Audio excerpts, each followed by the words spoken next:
In this video, we're going to talk about loading your classes into the Navigator, and we're going to use the teacher side of Infinite Campus. So I'm hoping that this way provides a much easier way versus the last video that I showed. Here's some written directions, and then I'm going to actually go through these directions and show you how to actually access it. There's no reason to go on to the Campus Tools side.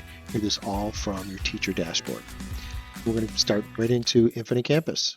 After logging into Infinite Campus, you're going to see all of your classes. We're going to go into the upper left-hand corner. Now, there's a bunch of ways to get to this, but we're going to go to roster and then get to report options. And then here's where we are able to add all of our classes. I can click on all of the classes I want to add. I'm going to go ahead and instead of say generate PDF, I'm going to generate a CSV. It'll pop up here. If not, you can go into your downloads and open up your roster. If this pops up, you're just going to say don't convert because you want to keep it as a CSV. Well, this is what it'll look like when it gets loaded up. What's going to happen is we need to get rid of a whole bunch of this information. There's only 5 pieces of information that we really need to utilize the Navigator. That's first name, last name, period, a username, which I always use their 900 number, and then lastly, their password. Some people don't like to add a password and then let the students choose. My advice for that is if a student forgets in the middle of class, it can hold things up because you have to try and double click on things and it doesn't work really well like the interactive flat panel. So it just ends up saving a lot of time if you are able to set the password. This is what the spreadsheet will look like when you download it. You'll notice that I have a lot of information. I have staff number, which I don't really need. I have the course name and section number, but I also have the period number, which is going to save a lot of time. So what I'm going to do is I'm going to go ahead and I'm going to delete some of these. So what I'm doing here, and I just kind of did it without telling you exactly what I'm doing, is I'm holding the control key and I'm selecting multiple columns, and then I can actually right click on the top column name and I can hit delete and it goes away. I'm going to keep period, I'm going to keep last name, first name. I don't need any of this. Again, delete, get rid of that column, and then this is a neat command. So if instead I have a bunch in a row, I'm just going to go to the end and hit shift and then select click and then right click and then delete and then get rid of all those. So I've got 4 out of the 5 things will add password for here.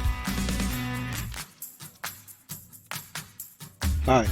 I am going to expand this out so we can kind of look at it a little bit. So here's my period 4. If you have multiple classes, so let's say a CT class, so you're going to have 2 period 4s, what you can actually do is do a sort. So I'm going to select all this data here. Now my sample here didn't seem to have any CT classes, but I'm going to go through it just to show it to you. I'm going to go up here to the top and I'm going to go to filter and sort, do a custom sort. And I want to find the column labeled period, and my data has a row, and then what I'm going to do is sort from A to Z, and so now it'll put all my periods together. So if there were multiple sections of CT and Gen Ed, they would all have been bunched together here. Now I could leave it like this, but it'll look ugly in the Navigator. I'm actually going to just go period 2. It's got to be at least 3 characters. So if you just did period, like the letter P and then 2, that would not work. At least PER and then 2 would work. And I'm just going to hold shift and I'm going to slide all the way down, or I can click the first one, hold shift and click the last one. Now I've got them all selected and I can do Control D for fill down, Control D. And then I'm going to do the same thing here, period 4. I'll spell it out for you. And I'm going to slide all the way down to the bottom of period 4, Control D. Now some people are like, oh, I thought you can use this little guy over here. I'll show you, period 5. I want to grab this one. So I start in the one that I want to fill down. If I grab that little box and bring it down, look what it does. It actually counts it out. That's why I like to use just the fill down feature, and the shortcut for that is Control D. So I'm going to do period 6.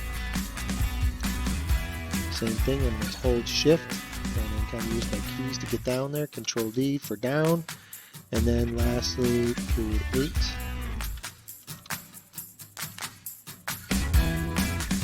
And fill down. So now I've got all my periods filled in. So that's my class, my last name, first name, student number, password. Now, I like to use 1, 2, 3, 4 because it's easier to manipulate the number pad than it is the letters. Some teachers have opted for something like math, where it's a universal password.